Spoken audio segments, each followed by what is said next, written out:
Next Bessel function से related कुछ proof हैं, आपको 2 प्रूफ मैं करवाऊंगी, 2 प्रूफ आप लोग खुद करोगे, सेम इसी मेथड से आपके पास। जब भी कभी बेसल फंक्शन के फॉर्मूले के रिलेटेड आपने क्वेश्चन सॉल्व करने हो तो हमेशा बेसल फंक्शन का आपने ये वाला फॉर्मूला यूज़ करना है जो हमने लास्ट लेक्चर में डिस्कस किया था। ये वाला फॉर्मूला वो था जब आपने उसका सोल्यूशन निकाला था और ए नोट की जगह ये वैल्यू लेट की थी तो आपके पास बेसल फंक्शन का ये फॉर्मूला आया था। आपने बेसल फंक्शन का फॉर्मूला लिखा, अब आपने देखना है कि कौन सी चीज़ लेफ्ट हैंड साइड पे बन रही है, वो वाली वैल्यू एन की जगह पुट करनी है, तो एट द एंड सॉल्व करके आपका वही आंसर आ जाया करेगा। जैसे यहाँ देखा आपके पास बेसल फंक्शन ऑफ 1/2 था, यानी एन की जगह 1/2 पुट करना है फर्स्ट पार्ट के लिए। आप क्या करोगे, जहाँ जहाँ एन आ रहा है वहाँ 1/2 पुट कर दोगे तो ये टर्म कुछ इस फॉर्म में कन्वर्ट हो जाएगी। किसी भी चीज़ की पावर 1/2 है, इसका मतलब 2 का स्क्वायर रूट है आपके पास, इसका एलसीएम लोगे 3/2 आ जाएगा, यहाँ पे भी 3/2, यहाँ पे 3/2, यहाँ पे आपके पास आ जाएगा 5/2।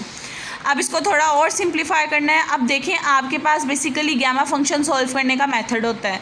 आपको मैंने प्रॉपर्टी बताई हुई है कि n+1 का गैमा फंक्शन है वो इक्वल होता है n × n के गैमा फंक्शन के, यानी 1 रिमूव करते जाओ तो ये टर्म बाहर रिमूव करती जाती है, उसी का गैमा फंक्शन रही जाता है। अगर आप 3/2 देखो, 3/2 1 + 1/2 के साथ आपके पास मिलके बना होता है, यानी ये 1 का रोल प्ले कर रहा है, ये n का रोल प्ले कर रहा है। तो अगर आप इस पर ये वाली प्रॉपर्टी लगाओ, 1 खत्म होगा तो 1/2 बाहर आ जाएगा, अंदर 1/2 का ही गैमा फंक्शन रह जाएगा। और 1/2 का गैमा फंक्शन √π के इक्वल आता है, तो आप इस वाली पूरी की पूरी टर्म की जगह उसकी वैल्यू पुट करोगे, वो 1/2 √π आ जाएगी आपके पास। ठीक है, वो जो 1/2 आना था इसका वो बेसिकली उन्होंने मूव करके यहाँ ऊपर लिख दिया, क्योंकि जो चीज़ डिवीजन की डिवीजन में आ रही है ऊपर जाके मल्टीप्लाई हो जाती है। इसी तरह आपके पास ये सारी टर्म्स जो थी जो कैंसिल हो रहा था, एक पावर के साथ कैंसिल होकर 6 बन गया। ये 2 टर्म्स जो थी पावर के साथ कैंसिल होकर पावर 2 रहेगी। इसको सोल्व करोगे तो ये कुछ इस फॉर्म में सीरीज़ आ जाएंगी। अब ये टर्म तो इस फॉर्म में आ गई, ये देखिए ऊपर हमें बेसिकली सीरीज़ की फॉर्म चाहिए तो हमें इससे फिक्टोरियल बनाना पड़ेगा। अगर आप 6 को फिक्टोरियल फॉर्म में देखो तो वो आपके पास 3 फिक्टोरियल के इक्वल होता है, 125 फिक्टोरियल के इक्वल होता है। तो ऊपर आप देखोगे आपके पास ये वाली जो टर्म्स हैं, 6 की जगह यहाँ पे 3 फिक्टोरियल आ जाएगा और 120 की जगह यहाँ पे आपके पास 5 फिक्टोरियल आ जाएगा। अब आप लोग एक और चीज़ पे गौर करो, यहाँ पे आपके पास देखें यहाँ पे क्या टर्म थी, यहाँ पे x का स्क्वायर था, x की पावर 4 थी, लेकिन यहाँ x³ और x की पावर 5 है। अब ये काम क्यों किया हमने, यहाँ बेसिकली हमने x से मल्टीप्लाई और डिवाइड किया है।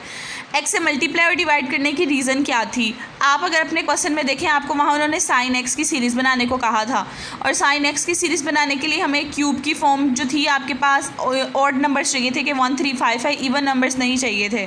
जो इवन नंबर्स होते हैं वो आपके पास cos की सीरीज़ बनती है, जो ऑड नंबर होते हैं वो sin की सीरीज़ बनती है। इसको इवन नंबर में ऑड नंबर में कन्वर्ट करने के लिए x से मल्टीप्लाई डिवाइड किया था, तो जो एक्स्ट्रा x था वो यहाँ आ गया, 1 मल्टीप्लाई होके इसको sin x की फॉर्म में चेंज कर देगा। अब ये वाला x इसकी पावर 1 है, इसकी पावर 1/2 आएगी, नीचे आएगा तो 1 - 1/2 x की पावर आपके पास 1/2 रह जाएगी। इसी तरह पाई रह जाएगा, ये वाली पावर में से भी 1 में से 1 - 2 होगा तो 2 की पावर 1/2 रह जाएगी। तीनों की सेम पावर थी, तीनों को स्क्वायर रूट की फॉर्म में लिख दिया और बता दिया sin x आपके पास बन गया है। सेकंड पार्ट में -1/2 के रिस्पेक्ट से करना था, सिंपल वही सारी सिचुएशन होगी, n की जगह -1/2 पुट कर दोगे आप, जहाँ जहाँ n आ रहा था वहाँ -1/2 पुट कर दोगे, एलसीएम ले लोगे, लेने के बाद ये 1/2 का गैमा फंक्शन रह जाएगा और 1/2 का gamma function square root of pi के इक्वल होता है।